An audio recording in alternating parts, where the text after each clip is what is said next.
come create a sensory bin with me. Hey sitters, welcome back to another video. It is Lydia, thanks for joining me. Today I'm going to be creating a sensory bin to take with me to the kids I babysit. And I saw this bucket of sand that my dad has out here from some random project he was doing. So I'm going to steal some to make a sensory bin, and I thought maybe bringing it along would be interesting. Okay, so I'm going to go ahead and sift it through because I, again, don't know what my dad's projects were, and there could be junk in here. And if kids are playing with it, I don't want them to be getting into stuff that could be dangerous. Oh, and I lost a piece in there. Okay, alright, so I think that's enough sand. I'm going to go ahead and bring it inside and we'll do the rest. So here we are back at the my little station. I'm going to go ahead and create a beach themed sand box for the kids to play in. There's a bunch of different sensory bins that you can go ahead and create, but I like to create themed ones. Sensory bins are really good for helping children get over tactile feelings and help them get exposed to a lot of different feelings, textures, and senses, basically. So I like to go on Pinterest and look at all the different bins that you can create and what really will help kids in certain situations. And then I also gear them towards the age group that I'm working with. So if they're younger, I make sure that I don't put the smaller stuff in there so they don't choke on it. And I make sure that I'm sticking with the bigger stuff that they can't put in their mouths. So I'm going to go ahead and put some shells in there.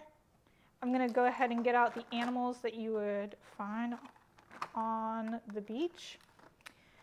Sensory bins are also really good for if you're using so here I have a sand sifter that they can go ahead and play with and sift out, and you can find shells in that. So if you're putting different items in there like tweezers or spoons or just really anything, any tool that they can use, it helps with their fine motor skills. And it helps with the muscles growth in the hand and in the wrist. They start to build those. It's just a really great activity. So I'm going to put my turtle in there and a little sand or starfish. I know they're underwater, but sometimes you find them on the beach. There's an eel and a shark, a penguin. So I like to create this and let the kids play with it. I use it for independent play activities. If I know I have more than one kid, I get a bigger bin, make it so that all of the kids can play in it. It's a great tool for when you're starting to teach kids how to share and how to collaborate on stuff, and they talk, and it's a really great, it's just a great activity overall. Now, sometimes I've heard other nannies use it as a calming activity for their kiddos. If that's their personality, if they just need to take time, they need to sit on their own and play in something like this, then that's them, and doing that really helps them calm down. And I could see how it can be very calming.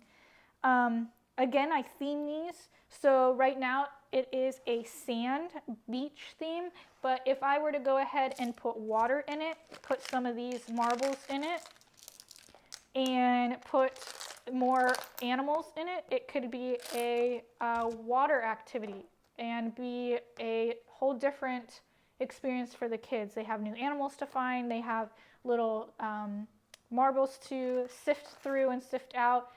And then again, just putting different tools in there to help them and let them play in. So if water was in here, spoons or cups that they can use and splash and play. But all of these things put together have different textures. So you have the plastic animals that have a texture.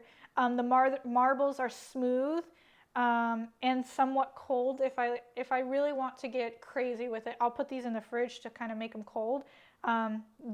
They are smooth. Some of these shells, they're all different colors and shapes and textures. So this one's a little rough. This one's smooth but has little bumps on them. And that's what they really should be exploring. This one has bumps on it and it's swirly. We talk about the patterns, we talk about the colors. If it's not an independent play activity and I'm working with them on it, we talk about everything under the sun that we could possibly talk about. And the sand itself is another texture, and it sticks to them as well. So we talk about how sand can be sticky, although it's not wet or gooey, like slime may be, that is also sticky, or a sticker, but the sand is a rougher texture.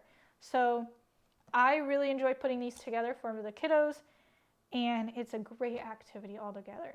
I really enjoyed putting this together with you guys. I really hope that you have taken some bit of information or taken anything from this video and use it towards your babysitting gigs.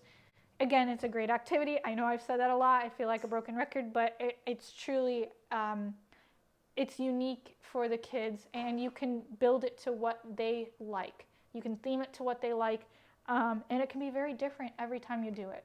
Thanks so much for watching, and I'll see you in the next video.